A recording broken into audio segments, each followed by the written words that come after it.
Alright everyone, 1.30 patch notes review, I should say preview, because I haven't played it yet, and I would say that's a good idea for everyone to remember that all we've ever done so far, except those that have been playing all night, is previewing, not reviewing, and the value of reviewing is far greater than previewing. But we will preview it because we want to know what we're getting into. So Warcraft 3 is a game from 2003 that makes it 15 years old, and it's still one of the best games of all time. And I still love it, and you guys still love it, and it just got an update. So there's 3 pages that we're going to be going through. It's the 1.30 map pool updates, it's the 1.30 bug fixes, but we'll start with the 1.30 balance patch changes. That's what we're going to be starting with. So without further ado, the balance changes that are going to be coming out. And I'm just going to preface it with a little bit of further ado, apparently, that every race got big sweeping changes. This is right now on the PTR. We don't know yet when it is going live, but the balance team, Pete Stillwell and co, Matt Morris, all those guys that are working on Warcraft, they are looking actively for your feedback. So go to the Blizzard forums, Blizzard general discussion, War 3 balance changes, and let them know what you think. They may also check out the Warcraft Reddit, which is reddit.com/r/WC3, but probably their own forums is the best way to reach them. They may even be looking at this, so when I talk to you guys later, hear what you guys think. I want to get those thoughts as well. And then we're going to grind some games today with all the races, as I am essentially almost like a random player these days. Let's talk about the changes, the possible ramifications, make some predictions, but also keep an open mind. And here we go. Hail Warchiefs, Liches, Commanders, and Keepers. Here's the full list of changes to balance for 1.30. We're going to be starting off with Human, with the Archmage. And keep in mind, if there are no developer comments, I may not know why they did what they did. I can only guess. This is just my opinion and my guess. It may be educated, that's why I'm wearing glasses, to show that I'm educated, but it is still just a guess. So, here we go. Water Elemental, decreased hit points 25, 50, and 75. Because not every game in Warcraft 3 actually gets to level 4, 5, 6, I feel like the level 1 changes should be looked at a lot. Of course level 5 matters as well, and we should look at everything, but if you just look statistically at the pro play and even at the non-pro play, we don't always get level 5. That's why a small change at level 1 might be more impactful than a big one later on. I'm not saying that's the case here, it just could be. Okay, so it's getting somewhat less life, 25 per level, and then more damage, 1 damage more, this one gets 2 damage more than it used to, and this one gets 3 damage more. So, why would they have done that? Well, they are pretty tanky, as it stands. I think they do good damage as well. Oh, that's loud music. I do think they deal good damage as well, so I don't know that what exactly are the thoughts behind this, but it's small enough changes not to really make a giant difference. Cool OST, man. Brilliance Aura. I must say, Brilliance Aura level 1 feels right. Brilliance Aura level 2 and 3 feels like you'll almost never have mana problems again. You don't need to drink as much clarity. To get a small nerf, I think that's acceptable. One thing that is being realized more as Warcraft matured, and is being realized less when Warcraft was made, is the value of mana. Siphon mana, mana burn, mana potions, mana addition items are all better than the transfer of health. This is a big nerf because of that, and Brilliance Aura was too strong, Mana Burn was too strong, Siphon Mana was probably too strong, Pendant of Energy is like way stronger than Periaptive Vitality, just Mana is strong. So that makes this a big nerf to the main hero. And it might be part of a plan to stimulate other heroes as first choice. So the question is, of course, whether that will remain successful. Mass Teleport. Oh, this is a good change. No, this is a really good change because it is a smaller radius than Teleportation Scroll. And it always felt a little too small. Ever since I played it, it did feel too small. And it's quite frustrating to have like units that you probably thought are going to join that are pretty close. Because when you think about it, this is Guard Tower range and this is Cannon Tower range. Or Arcane Tower, huh? And Watchtower. Blademaster getting nerfed, I must say I do completely agree with this. One thing that in the original development of Warcraft never got changed is hero balancing in the stats.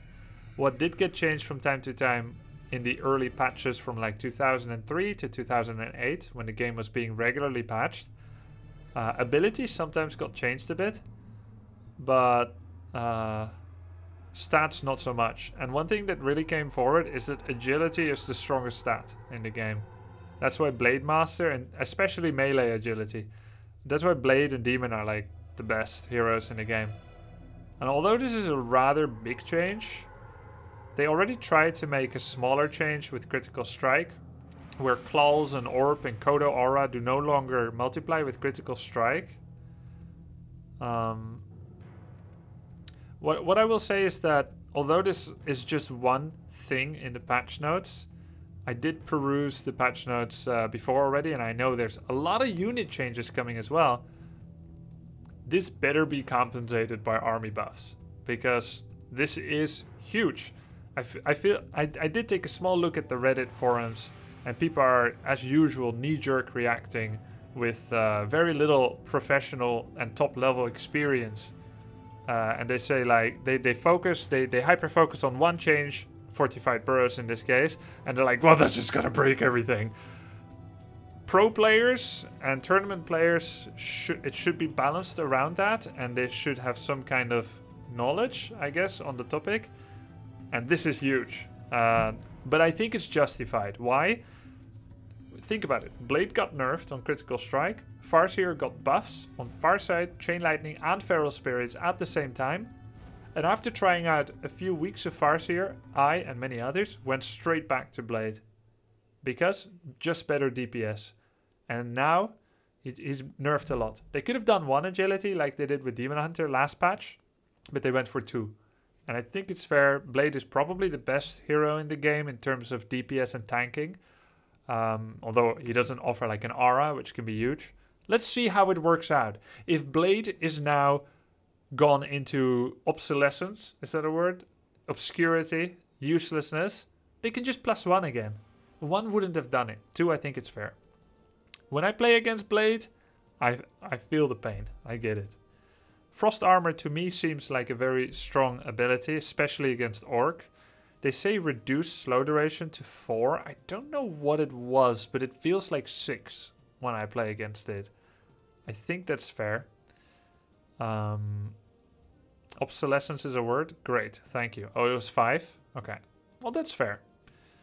Demon Hunter also loses 1 more agility. I think that's fair as well. This is more than fair. Metamorphosis is a greater healing potion that stays with you. Ranged, ignore armor due to chaos, and splash. He's impossible to kill during this unless Elf is like incredibly far behind. And it lasts a minute, which is crazy. Cooldown is 3 minutes. I feel like this is still generous, but it is definitely deserved. Okay, moving on. Keeper of the Grove, Force of Nature, reduced mana cost. Oh, okay, so this is in line with what happened to Dreadlord and Carrion Swarm in a bid to further promote alternative starting heroes. Keeper is a pretty good starting hero, but the trans mana was a pretty big obstruction to him using 2 abilities instead of Thorns. I feel like Thorns is probably a little on the weak side to be a standard choice. you really mostly take it so you don't need to spend too much mana. And now with this one being cheaper, I do see that probably Night Elf will be wanting to go with Entangle and Force of Nature for quite a lot of their games. So that's a cool change. Quite a generous and daring buff. Goblin Alchemist. Healing Spray. Now, I think we can agree that half a year ago I was playing a lot of Alchemist as one of the main joke heroes, just like Pitlord. And the joke is gone. It's no longer funny. Alchemist got 3 buffs to Acid Bomb, Chemical Rage, or maybe only Acid Bomb and Healing Spray. But it was big. And he got really dominant pick, at least a very competitive pick. It's hard to pick him over Shadow, who's also very, very good. Mountain King, who's very strong as well. Panda. But it's fair to tune the healing down a bit again. He heals like 1,000 to 2,500 hit points, scaling up. Someone calculated recently. That's fair. Now this is an interesting, funny change. If you throw Transmute on a unit that costs 300 gold, you get 80% of that. So you get 240 gold. Now you gain more than what they costed. Which is pretty funny. You put it on 300 and you get 375. That's a big buff. A lot of gold from Transmute. Now, this is one of those 150 mana heroics ultimates on Alchemist that has like a half-minute cooldown or 45 seconds. Very strong. Nice Midas touch. Moving on, Tinker. Tinker, too strong. He's a valid first hero for cheesing. He's a very good third hero for Undead versus Night Elf. Undead versus Orc sometimes, and Night Elf versus Orc. He's a strong hero. He's especially like a tank. Him and I think the music stopped. Or it's too soft. There we go. Yeah. Let me try to find a better set of soundtracks, okay? Here we go. So I don't have to change volume all the time.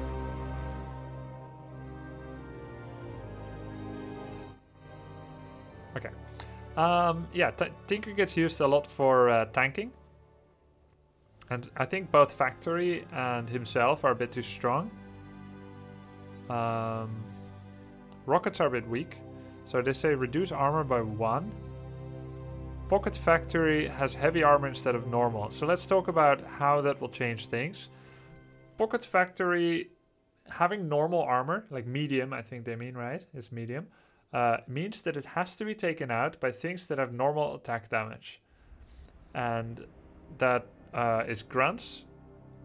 It's okay to do with heroes, but especially grunts deal bonus damage.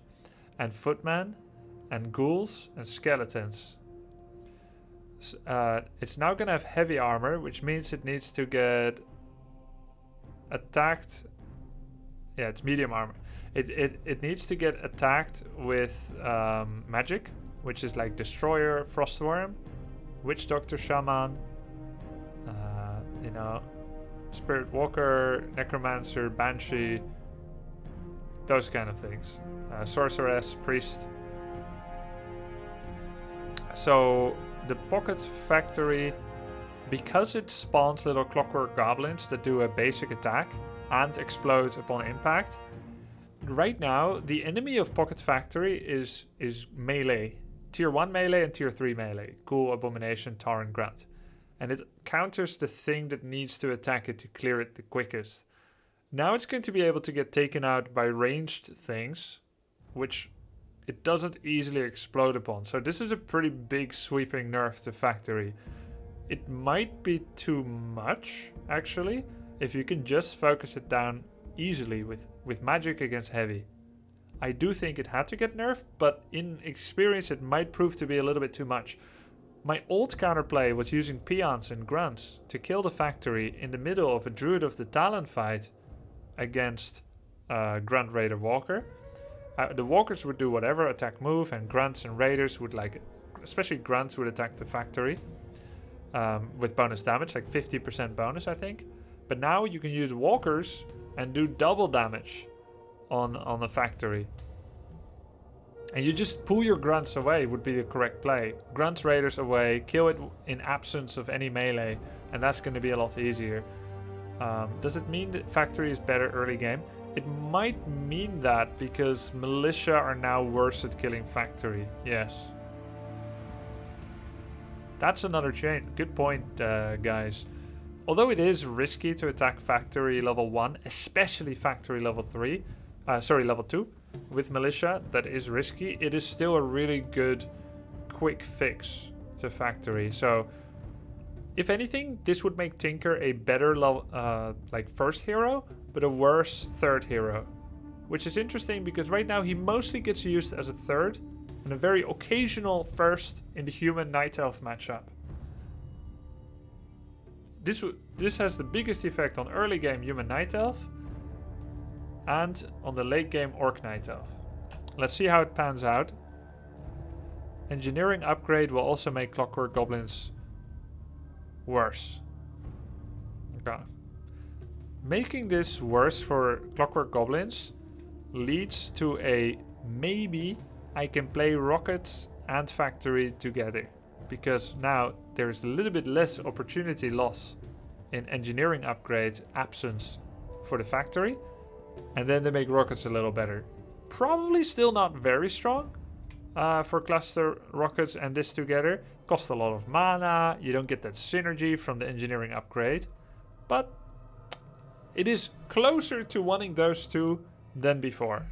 And in about 1 out of 50 games of Orc versus Night Elf, you did see people go for Pocket Factory and Cluster Rockets. I also got an email from Blizzard that mentioned a few provisional early feedback that they have gotten, and they wonder if maybe Cluster Rockets 1 and 2 are still not strong enough. I would have to probably echo that. Level 1 is mostly an interrupt and does very negligible stun and damage. I think that's okay because you can take it as an interrupt. But the level 2 feels a little weak. Small radius, not a lot of damage, still small stun. I feel like 1 and 3 are the best. The 1 for the interrupt and the 3 actually for a stun chain. Maybe level 2 is not good enough, but 1 and 3 I think are fine. Naga Sea Witch, one of the biggest meme talents in the game. As I said, early Warcraft development and us players probably undervalued the value of mana. And that means that you would rarely want to give away mana to eat up health and damage. So Mana Shield was like the worst thing you could do. But now it got double as good at every level. More efficient. And that suddenly makes it very interesting indeed. That means at level 3, every point of mana gives you 4 life. That means that a mana potion for 150 gives you 600 HP. With a mana potion costing 200 gold is 600 HP. Whereas a healing potion is 150 for 250 HP. So it's a much better... well, you'll never take healing potion on Naga, almost. Almost never. And Clarity is even more cost efficient than Mana Potion. So this actually makes Naga Sea Witch a monstrous tank at level 3. You combine that with Blood Mage, I want to try that. Blood Mage with Siphon Mana, Clarity, Brilliance, and she becomes a monster. The only thing is she'll have to give up either Frost Arrow or Forked Lightning. Now if you give up Frost Arrow and you get an Orb instead, Orb of Venom, Orb of Corruption, Orb of Lightning, Orb of Fire even. Because Orb of Fire and any Orb is an overlap that cannot be used at the same time together with Frost Arrow.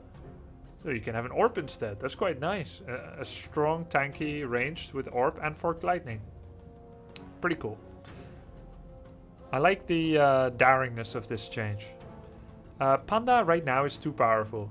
Too good as a second hero, too good as a third, and can even be played as first, but mostly second and third. It gives you the chance to find some mana items with your first, save it for your Panda and then give it to him. and it gives you the chance to power level him at level 2. The Breath of Fire Drunken Haste combo completely destroys ghouls, gargoyles, and even orc armies. Especially when orc wants to play Farseer TC, Blade TC, or even Farseer Shadow. The Panda second together with the Demon Hunter completely shuts it down. It's too expensive to out-heal everything. And he just has 2 cheap spells, 70-70 or something for Fire and Drunken Haste. So let's see what they do with him. 5 mana more, less damage, and less max damage. Less damage, quite a bit less, and less damage. So this nerf is indirectly a buff to Flying Machine, Militia, Footman, Ghouls, Gargs, Buildings. And the races that use Panda the most is every race except Orc. Human use it as second oftentimes in a Breaker War. It's great for economy control and killing casters. Undead use it as third versus human, though Dreadlord has somewhat supplanted the Panda due to Carrion Swarm now hitting mechanicals. And sometimes Orc does a Blade Panda rush against human if they do a fast expansion, or even Farseer Panda. And then Night Elf uses it second with Bears, Demon Panda, against many races. Undead, against Orc, against Human, Warden Panda, very popular. So all of this gets changed a bit. This was the heroes, and now we get to unit changes. And the cool thing about that is we haven't had unit changes for like a decade. We had hero changes earlier this year, or was it late last year? But there were 0 unit changes. They partitioned it to a later update, and I got butterflies in my stomach right now. Unit changes coming. So this could change everything.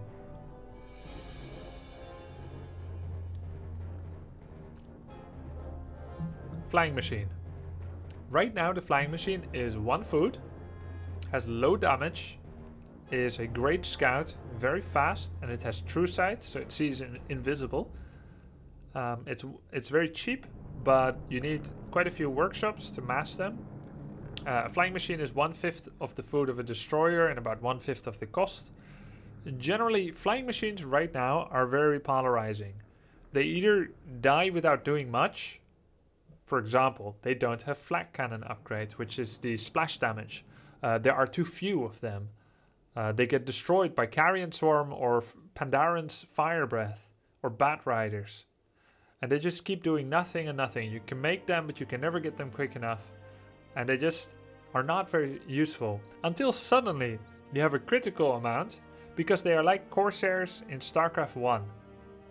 So, suddenly you have a crucial amount with the tier 3 upgrade, Flak Cannons. They do a critical amount of damage. And they destroy the competition, except against bats. You cannot beat bats with them. They destroy, let's say, 7 destroyers. Suddenly you have 40 gyros or 30 gyros, Flying Machines. And suddenly they win so easily. They kill everything, but then they're useless. They don't do much. So let's talk about whether the changes to them here address that polarity. We can also talk about, should we address it? I think we should. I think a few flyings should be more useful than they used to be. But I think 30 to 40 flyings should never be the answer. Unless, you know, it's like a really extreme non-stop air versus air fight. Understand what I mean, at least? So the hit points goes up. That makes them a little bit more self-sufficient. A little bit more gold. And this is a buff. You can see this is not in ratio. And increased damage by quite a bit, 4 damage more. So what this means is fewer flyings without the Flak Cannon upgrade will suffice to deal with medium threats. And if someone is going extreme in the direction of destroyers, Flying Machines will be able to handle a little bit better. What this also changes is if Orc does the Farseer Shadow Wyvern style that has been more popular since the Farseer's buffs, Flying machines in small numbers will be able to do far better than they did. The splash from bats doesn't affect them as much. They don't get auto attack down by Farseer Shadow as easily. Fire Breath doesn't do as much. They gain that health that allows them to survive wyvern attacks better.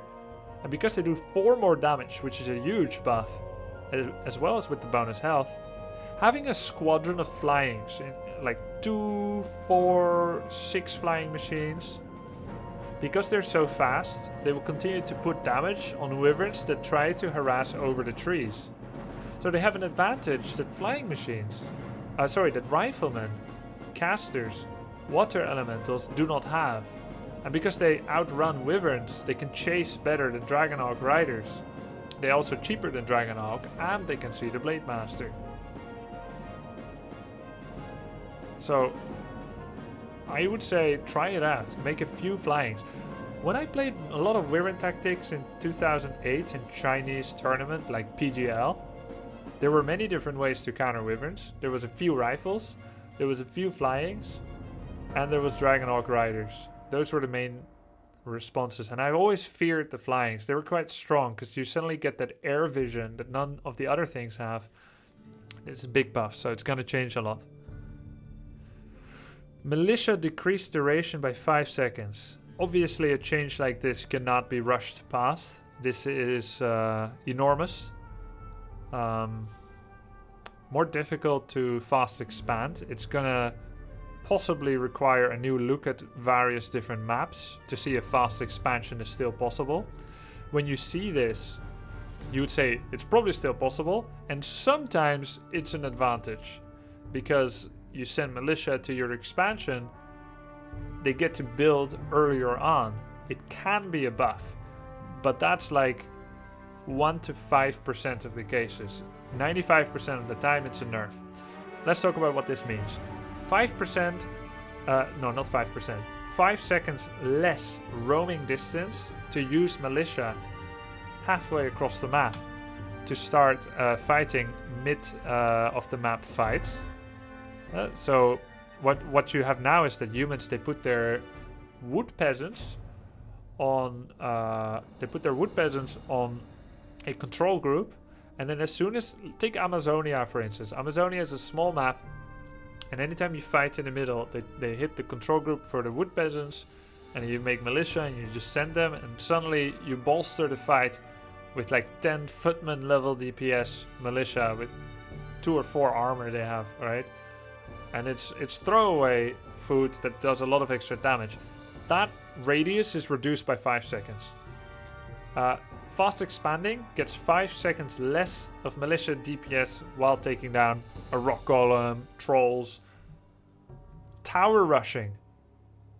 It takes 5 seconds longer to reach the enemy base, or if you do reach it, you have 5 seconds less of fighting time before they turn into peasants.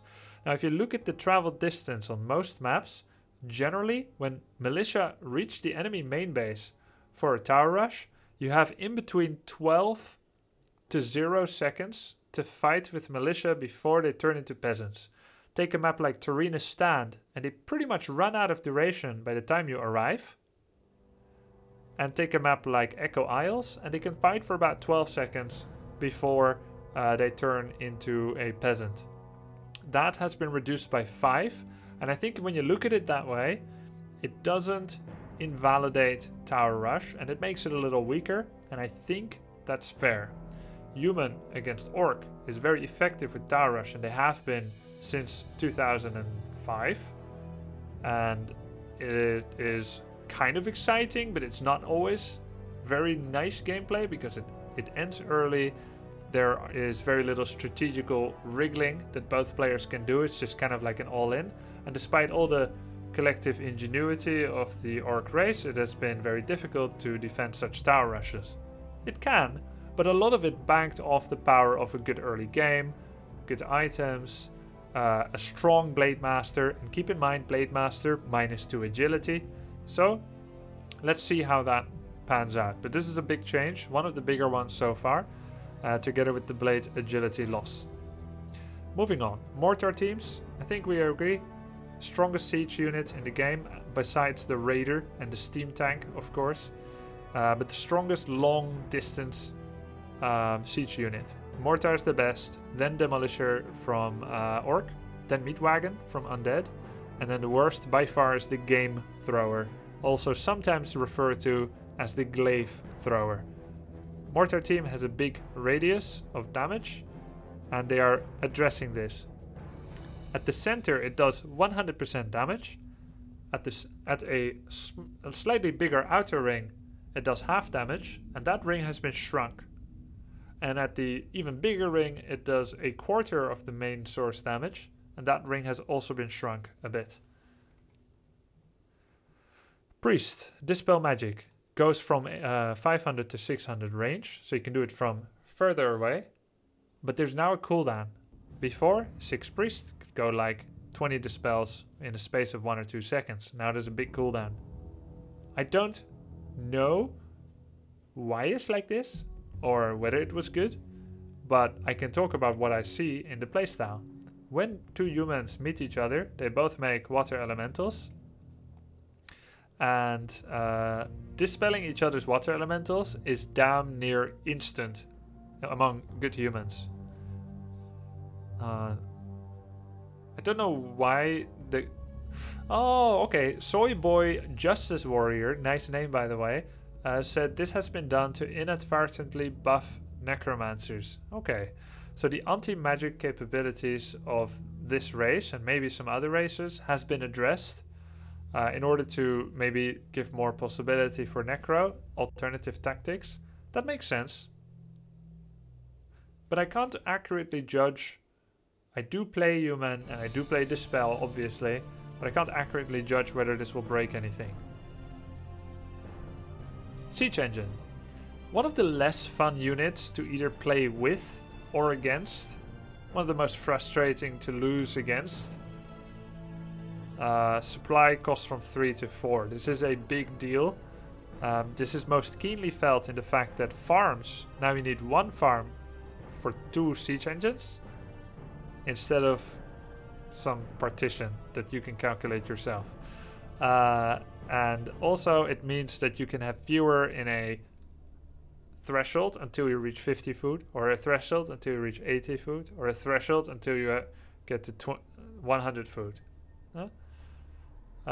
So this is a big change. I would say maybe it is correct to have 3.5 food for it when you think of you don't want to invalidate the units, and are they even still good when you have 0/0 upgrade tanks? That's the question. Yeah, because mostly it's like expand, 50 towers in every base, 20 siege engines, 3/3 upgraded, and we go. I don't know, I feel like that's too polarizing as well. The way that Steam Tanks are played outside of FFA, so in one-on-one, is you either have none, or you maybe make 2 as a fake, or you make like 20 and you just win the game. You either win the game or you lost because they're prepared. I would like it if siege engines were possibly able to be used 4 or 6. The main issue with that is, although they can help with your army, I had a game last weekend on a fun day Sunday where I had siege engines and griffins to combat an undead player with destroyers and some ground, Abo and Scripfiant. That kind of army is strong, siege engines and griffins. Now, I'm not sure that this really hits that spot. It could, just my opinion, right? Okay. Okay, this is, I think that's good. Stealing every 3 seconds when you're massing like 5 to 15 breakers. It steals all the Spirit Link, all the Bloodlust, all the Roar, all the Rejuvenation with ease. I'm not even sure that this really makes that big of a change. Sometimes there's more breakers than there are buffs. Then it won't even change a thing. But it means that people that cast spells on themselves are going to be able to maybe, on the general, get to use those spells for a little bit longer. Spellbreakers are just very powerful. They mana burn, they steal stuff, they're magic immune. Decent combat stats, not too much damage, but decently tanky. This is good. I'm always saying this is in the right direction or this is in the wrong direction. And is it enough or is it too much? This one, right direction, not sure it's enough. But let's see how it goes. And this is the kind of change that is going to need a lot of extra testing in order to actually know what's going to happen. Ivory Tower. Right now, Ivory Tower is 10 gold extra on top of a standard build scout tower, which is pretty insane. You spend 10 gold and you no longer need to bring a peasant to purchase an Ivory Tower straight from the Arcane Vault, to tower rush or to fortify a main base or an expansion. And there's 3 in stock. 10 gold. You look at Tiny Great Hall, that's 215 gold to insta-build it, and no extra lumber. Probably too good as well, to be honest. Tiny Great Hall, 215 gold, and it's not instant, but it's near instant. It's like cut down the timing from what, like 110 seconds to 20 or 15 or so. I think Tiny Great Hall is maybe a little bit too cheap as well. Ivory Towers, only 10 gold. It's pretty crazy. Not a big change, 5 lumber extra. But now the stock is going from 3 to 2, and I think that's the bigger deal. The lumber cost is fair, but having only 2, that's a big deal. They come back pretty fast anyway. Oftentimes I'm in base, I buy 3 tower, I buy regen scroll, heal everything, and before I leave I buy 1 more, so I have 4. So it's not gonna break things, you need maybe a bit better planning, but that is a big deal for tower rushes. And you know, basically ever since 2005, when Sky developed the Sky Tower push against Orc, 3 Ivory Towers, Archmage level 2, Beastmaster level 1, and it's go time. So this is, I think, a very fair and overdue change. Poe Fire is universally the weakest orb in the game, both from the ones that you can find, as well as the ones that you can purchase. To compensate for its weakness, it was the cheapest, with 275 gold. It did 5 damage on the main target, and 5 damage on residual targets directly around the main target, which wasn't very many. Sure, if you 12 Garg stack in a single circle, you'll hit all 12 with 5 bonus damage. But generally you would hit, if you're lucky, 1 or 2 extra units. The gold did go up, the radius got bigger, and the damage doubled, but it's a double of 5, which is 10. Right direction, yes. The correct cost increase, yes. Is the buff enough? I would say probably no. At least until so far, human has been the most economical race, the one that is usually having the most extra gold. Because of fast expansion and speed building, human generally has more bases than other races. Because their tier 2 sometimes is a little too weak, except against Orc. But against Night Elf and Undead, human tier 2 is weak, and tier 3 is strong, and tier 1 is strong because of power build. And so that means that when you have excess gold anyway, the cost doesn't matter that much. You would spend 50 bonus gold for a better orb to have your Mountain King hit destroyers with greater efficacy. But in a 1-base scenario, which I feel like should also be viable for human, and right now in the current meta isn't really, human can 1-base very well against Orc. But human can't 1-base against Night Elf and Undead in a longer game in the current meta of 129. Riflecaster, although it can make for a fantastic timing attack against Undead or Night Elf, early tier 2, once Bears, Destroyers and Abominations comes out, human gets outscaled. So what I hope to eventually be possible is that human can go fundamentally strong and versatile strategies at tier 2 against Night Elf and Undead, with a good scaling into the late game. Will Poe Fire help with that? Maybe, because if you go 1-base, even if you do some tier 2 and you go into tier 3, or you go straight to tier 3, the concept that I'm looking for is being able to 1-base versus Night Elf and Undead. And will Poe Fire being stronger help with that? Yes. Is this enough? I think no. Maybe this should be 15 damage. Think about it for a second. Orb of Corruption gives an armor debuff. The exact amount of damage it effectively adds on an enemy unit or hero is far more than 5, 10 or 15. It's a lot of bonus damage. The consummate bonus damage of all damage that is unloaded upon that target that has the armor debuff. The Night Elf Orb of Venom also offers 5 damage and another 88 poison damage. Did you say 88? Yes, 88 bonus damage. And that is over time, and that duration of poison per second is refreshed when you hit the same target. But guess what? If you hit 3 different targets, they all get 88 bonus damage. 5 or 10 is nothing compared to that, and they now have the same costs.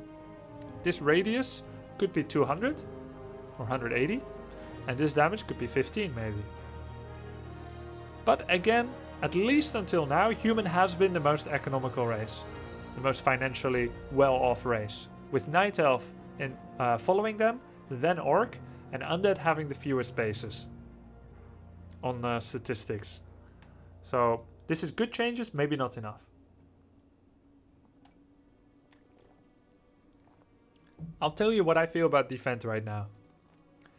Not looking at the meta of early, mid and late game, right now Footmen are good early game, sometimes extremely good for creeping. They're good against archers and crypt fiends. We don't make headhunters, so it doesn't affect our army, but Defend Footmen are definitely too good against burrows early game. When I make it and when I face it, I feel that way. So if nothing were to change to burrows, but later we'll find that it will possibly change, though not at tier 1, having a little bit less damage reduction and less damage reflected makes a difference. But how good are Footmen without Defend? And it is a pretty long-lasting upgrade. I mean, it takes a while to upgrade and it costs 150/100. So that is fairly expensive. And it's not like human is beating undead right now.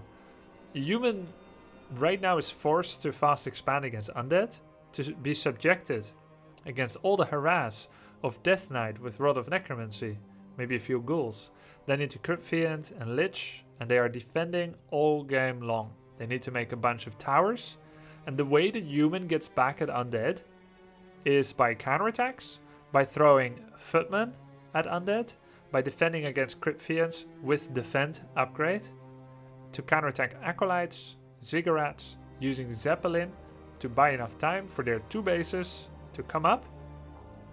They need like anywhere from 5 to 20 towers per base to stop the double slaughterhouse destroyers. And this is true at both pro play as well as medium to high level play. When I play undead on my account, I also have to make many human towers. And that's because I know I can't go to tier 3 and get high value units by making riflemen and flying machines at tier 2, because they cannot outmaneuver or fight against destroyers. Maybe because of better flying machines, human will no longer need to make 20 towers per base. Maybe you fast expand, make 3 towers per base, get to tier 2 and start the production of flying machines and spellbreakers to deal with undead. But now, with the weaker Defend, you don't get to buy as much time. So, ceteris paribus, if nothing else changes and only Defend got worse, I would fear for human early game against undead. But let's evaluate all the changes. Flak cannons. Flak cannons now unlock with Keep, which is the splash damage for flyings, which is a huge deal that allows human to stop mass destroyers with tier 2. The question then will be, do you get to tier 2 quickly enough? And you need blacksmith, 2 workshop, and do you get enough? But that's a really big deal. This is a giant buff for flying machines against destroyers, wyverns, and Night Elf doesn't really make that much air against human, but they do make fairy dragons sometimes to support defeating caster, breaker, mortar armies. And flak cannons being better against flying machines doesn't make that big of a deal, to be honest, because generally, how do you counter fairy dragons when you have a workshop and you go caster mortar? you make like 2 to 6 flying machines. Huh? And whether they have splash or not, against 2 flyings in phase shift mode with bonus 15 armor, I don't know if that's a big deal. So I think it doesn't affect Night Elf human that much, probably. But it does, I mean it could if the meta changes, but in the current meta. But it's a really big deal for Orc and Undead matchup with human. A big buff and probably deserved. Fragmentation Shard is also getting a general sweeping radius nerf, just like Mortar baseline. I guess it is in line with that. Frag Shards allows them to deal bonus damage to 1 additional armor type, 1 or 2, and also to have an even bigger radius. Improved Masonry is a very powerful upgrade, just like Fortified Burrows. And nerfing all 3 by a bit, I would say, is totally deserved. This is such... I mean, I don't even like the existence of Improved Masonry too much. I think... but I think it's probably fair to deal with late game threats like Fire Breath, Bears, Ghouls, Abominations, and Raiders. What this does is 1 armor and 10% life per upgrade. So this is 10-10, 10% bonus life and 1 armor extra, giving all buildings fortified with 6 armor instead of 5 and 10% life. This is 20% and 7 armor, and this is 30% bonus life and 3 armor. And you'll find that Improved Masonry is really strong on a castle and a barracks. You generally don't get it for that reason, but it really slows down someone from killing a town hall or a castle. But it is also mostly useful for guard towers and farms. Farms get destroyed by Fire Breath, Splash, and Blizzard, Flame Strike. And because farms are so small and so there's so many of them, if you didn't have Improved Masonry, it would be so popular to hit clusters of farms with splash damage. Okay, well, they get a little bit more expensive. You'll see that it's still quite cheap, to be honest. I think Masonry, Improved Masonry, has always been too cheap. And I think Spiked Barricades has always been too expensive for what it does. Wellspring for Night Elf, I would say, is appropriately priced. It's very powerful, but it carries a price tag. This one is powerful, but it's cheap. Wouldn't humans just need to adapt and stop using farms as walls? No, they can't. They need the farms as a funnel of keeping troops out. And farms have a different collision type than barracks and altar. There is no other building except farm that can fully link. Against the town hall as Endemion. So they are very required.